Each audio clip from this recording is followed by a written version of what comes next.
months away. It's deep. We're not going to talk about DFM for 3 months, and they haven't got a win. Should we play funeral music or what? Like, you wanna say a piece? This was like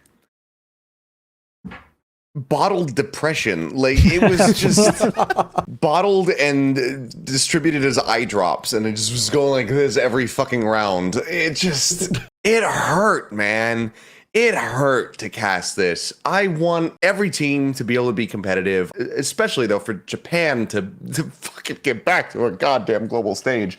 Because their market is huge, the fans are awesome, the teams are great, and they have so much personality. But every pistol was a tragedy. So rough. And it was just Red Bull clutch, Red Bull clutch, Red Bull clutch from boom. Every single time. Because you're always, it was just like, oh, DFM, like, great start to the half, great start to the map. They're going to be able to get the pistol. That's them getting their right foot forward. And then, nope, never mind. Okay. Oh, he jumped by accident, and then he died. Like, it's just shit like that. It was just, come on, please. They was in 2v1s. They lost 3 2v1s in the pistols. That honestly they shouldn't have lost. They just played individually. Like their pistol record in kickoff is like 70 something, and then now it's like low 30s in stage. So it's literally like half of the pistols that they're winning. So you're just playing on hard mode again. You're just not getting that good start. You just can't snowball when you're. Or no, it was the first on Ascent, and then the second one here on Fracture were just. I mean, they were all tragic, but those ones in particular were just. Art got a 4K round 1 on the pistol of Ascent, and then they didn't win that round. Yeah. Ooh. See, here from May, like, he had a point where he could just stick this, and he almost does right here. Walks and up. I was literally laying in my chair like this. Just sat back from the caster desk. I couldn't see the monitors, and I was just fucking dead. Yeah, like, I didn't even predict for DFM to win this series. I knew they weren't going to win this series, but I wanted them to do better than they did. I wanted them to be able to go out and say, like, okay, we played a good game, and they had their moments, but every fucking time they got close, it just was taken away from them. People are calling for Art's head. We were looking at him in kickoff, and we were like, wow, he's good with the Odin, and maybe that was a warning sign, because that was the only thing we were saying over and over and over again. That's true. I mean, this isn't the right time to talk about it, because he's absolutely popping off on this pistol, but he's struggling in the duels. For context, he gets a 4K in this round. The previous map, he had 5 kills on all Fracture. Yeah, he's the second lowest rated player in Pacific. It's not been good, and I know that, is taking his performance harder than anybody else would. He's been distraught after losses. I think that this one, it's already so far gone that I think that this one didn't crush nearly as much, but like their second loss of the stage, like he was just in tatters, and it was just so upsetting to see, honestly, him to have that kind of reaction and take it so hard. But do you think some of that's the pressure? It's not been like great. The weight of expectations. I feel like probably the Japanese scene is so popular and the fans want so much. It does seem to put a lot of pressure on the players. Like, even when ZETA used to be, I don't want to say that they were a good team. They had a good run at a tournament, but like every time after that, they turn up to an international event and they were crushed. Like, I've never seen people react more negatively, I suppose, an international event. Like, do you remember the shot of Laz just like crumpled over his PC? After I can't remember what happened, whether they went out or lost a map really badly or something like that. But it does seem to happen with the Japanese players a lot. They have a huge fan base. Yeah. And it is big. Yeah, to not be able to deliver on those expectations and to have stronger performances, especially when you so early on did hit that high, that's rough. That's rough as hell. I could imagine it would be similar, like if you were a singer and you came out and like your first song kind of took off, but then you were never able to make anything remotely close to that, or like if you were a filmmaker, similarly, if you could never hit that stride again, and your stuff was kind of flopping, I think that you'd have a similar feeling. And I think it's just all of that pressure on their shoulders.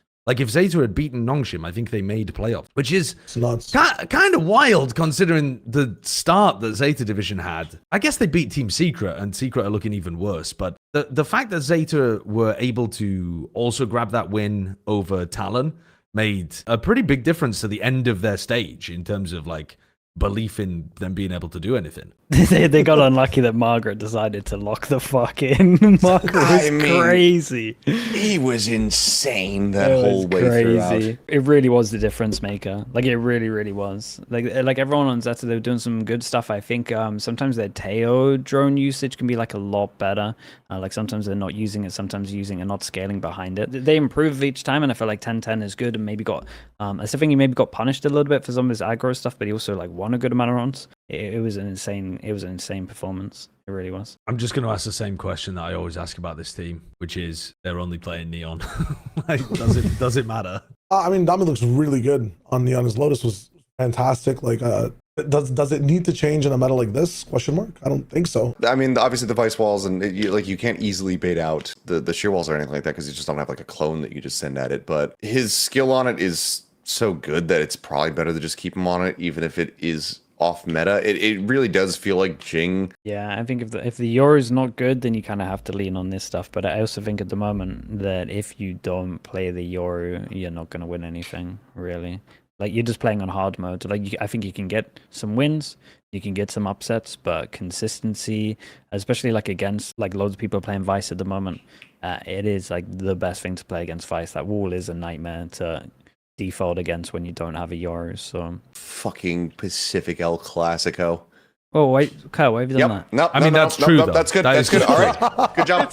Wait, are you seriously? Yeah. Okay. No, you really think Paper X are going to beat DRX? Yeah. Why? Because they're on a run, dude. What do you mean they're on a... Shut up! They beat the two worst teams in their group. Do you remember Crew?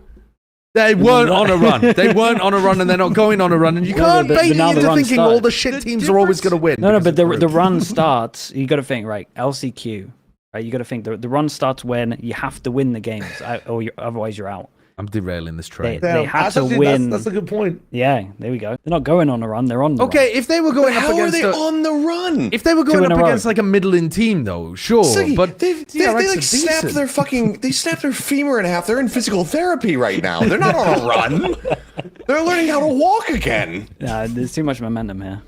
Too much momentum from beating global esports and DFM. I mean, I'm with the Kilios. I'm voting DRX. If you wanna track by track this, Sliggy and Shayo, then we're gonna have to go to the coin. But Let's go to the coin. you son of a bitch.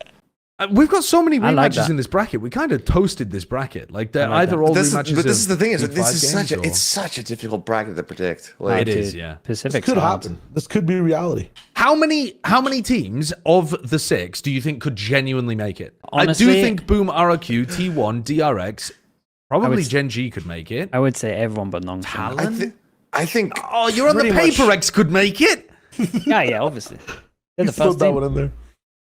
Sliggy, you're alone with the Paper X belief, man. You're alone with the Paper X belief. They'd have to make such a run. Like, they have to win 1, 2, 3 matches in a row without any losses. Yeah, it feels awfully like the Crew run. It doesn't feel like the Crew run, bro. This is a deep cut, and this would get me banned from Sideshow's stream. But what this would be for any old school League of Legends heads would be Cloud9's run in 2015 to make it to Worlds, because they had to run. Yeah, lock it in. Lock it in. This is PRX. They had to run the gauntlet. That was, like, And the beat best every thing. team that was favored to win, and they played dumb shit, which is a Paper X staple, to be able to make it there. Let's redo the pick'ems. Come on. No, we're not redoing the pick'ems.